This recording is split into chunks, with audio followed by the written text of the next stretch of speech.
like to get in direct touch with Jason and kind of figure out what. Yeah, I'm aware of his name, so I've already shared that with him. So we'll do it. I mean, at the end of the day, I mean, we definitely feel like abortion's absolutely wrong. There's not like any kind of qualification to that. It's something that I don't live in this particular area of the city. I wasn't aware of the cleanliness down the road, and so I think awareness of it is important. Oh yeah. Because most of the churches in this area, we haven't just targeted Life Church or anything like that. We've been communicating with all the ones in a moral kind of proximity to it, and most of the people are just. Yeah, I think that's important for people to definitely know and understand it. I live like clear on another part of town, so I didn't know, but nonetheless, I appreciate the fact that there's awareness for it. And at the end of the day, I think we're trying to do what we can. We may not do exactly what it is that, I don't know what all is on the list of things that you would want the church to do, but I definitely think that I explained to one of the people here, I think some of the signs are a little bit over the top of what they're implying about the church, and I think you guys should really look at that and consider. Which specific ones? The one that talks about, the one that says that the church tolerates child slaughter or whatever, child sacrifice. Well, yeah, and it's more like, it's not that the church endorses it. I understand. The difference, though, is the parsing of words, though, you can parse it. I understand the parsing. It's just people driving by that don't have the context, don't have the time to visit your website, don't know of that. In a soundbite, it implies something about the church that's not true. And I know you're trying to be very careful about the language. So we are making a distinction between like a church being for abortion, or a church being at least functionally apathetic about abortion. And in my mind, that is a very big sin. In my mind, that is actually the sin that's enabling it to exist in our society. In God's words, man. So it's like we are indicting for something.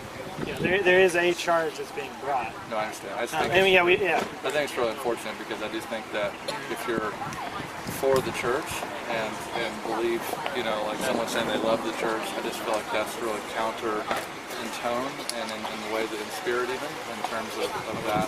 So it's something to consider, and trying to, just in the same way that I've really been encouraging the church to make sure that they show love to you all in spite of the fact that many disagree with the statements that are on the signs about our church. I encourage them to really, demonstrate that and how they treat it. I think that's something that would just help the conversation. Oh yeah, and one of the things that we try to communicate as much as possible is in our society we are all guilty.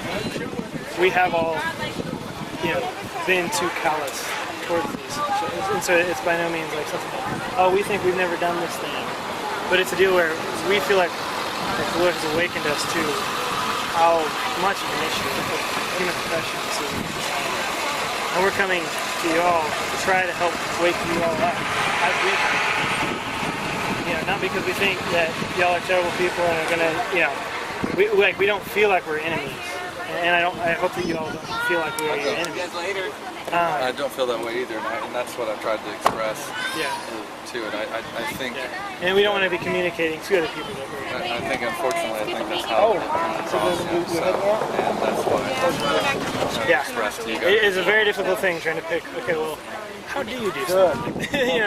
When you feel like the leadership is kind of shut down, what do you put on the side?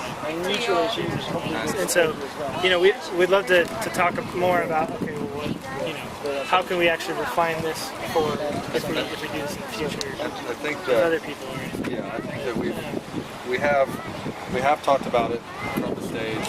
Clearly, it's on our website in our Q&A series that we did. Okay, see, I had seen that series, and I saw there was one that he talked about like homosexuality and birth control.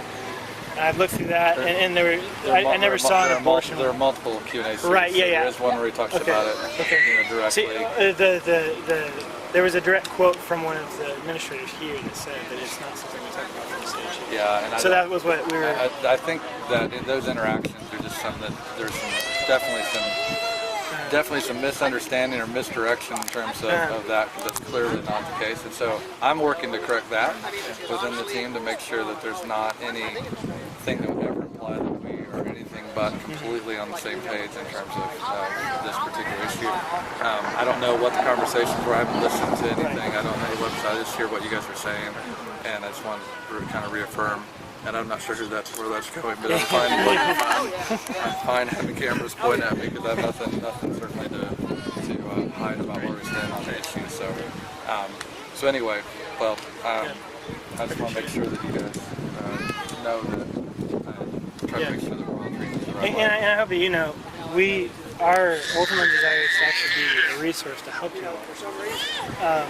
As in, if we get in touch with someone we would love to have a list of churches that if there's a woman facing a crisis pregnancy, we can send them to and say, like, they're going to engage with the gospel and help her, like, meet whatever financial issue. You know, I think there's sort of things like that. One thing that you're discounting in this process is just the fact that we do have people whose lives are changed each and every week, some of which are pregnant, some of which are considering that choice, and have made different decisions as a result of the ministry of the church. And the unfortunate thing is I'm not sure if one of those that are new and comes driving in here today, I'm not sure that they're going to come. They're going to stay because you're going to think something about our church as they drive up. And I know that's not your intention, but I definitely think that's something that can happen because they're afraid, they don't know Jesus, they're trying to sort out these decisions that they have in their life that they are wrestling with. And I think what's sad is that just this, I know what your heart is, at least I hear what you're saying and understand that. I do think that the approach and the nature of the signs and some of the phrases on it would probably affect a lot of people that maybe are new to the church and are concerned before they even step foot in it.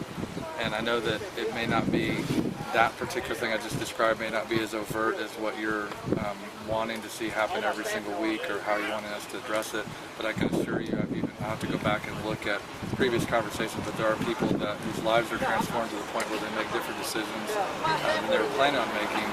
But we're trying to address the heart issue, not just simply something that,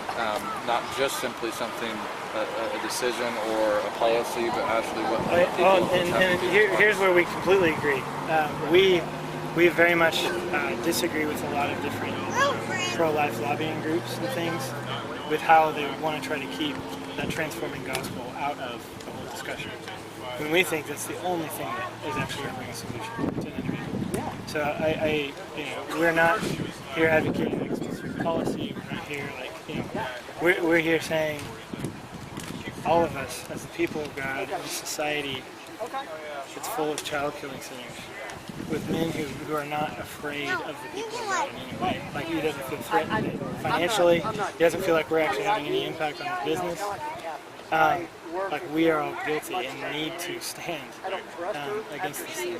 In obedience to Proverbs 31, very specifically, and giving a voice to the voices, as well as in obedience to the I know that you all, very much like, I know different ministries of homeless, different ministries with the poor and oppressed, and y'all are implementing some of that. And we don't want politics, because it's basically what was communicated was, because it's a political issue, we won't really address it. And we don't want politics to come with anyone. I don't know what all was said and what the circumstances were, but I can tell you that this is not an issue that we're afraid to have a really clear position on, and have done it before, wouldn't do it now, and so I don't think, I think it's just maybe some miscommunication or some sort of misunderstanding at some level, as it relates to that. Okay, we'd love for you to check out. This is one where I was just sort of somewhat shocked as to what the protest was about. I could have picked 100 other things I thought people might be protesting about. This was not one that I anticipated. So, anyway, I've got to run, so hopefully I give you lots of good footage for whatever. And, well, thanks for coming and talking with us. It's just in case you slugged me, basically. No, I would never do that. I love you guys. And thanks for talking. Hope to see this issue to where no one's having to sit for it. We want to be done as an organization and as a pro-life movement, as everything. We want it to be over. It's a good end goal for sure. So we'll see you. See us.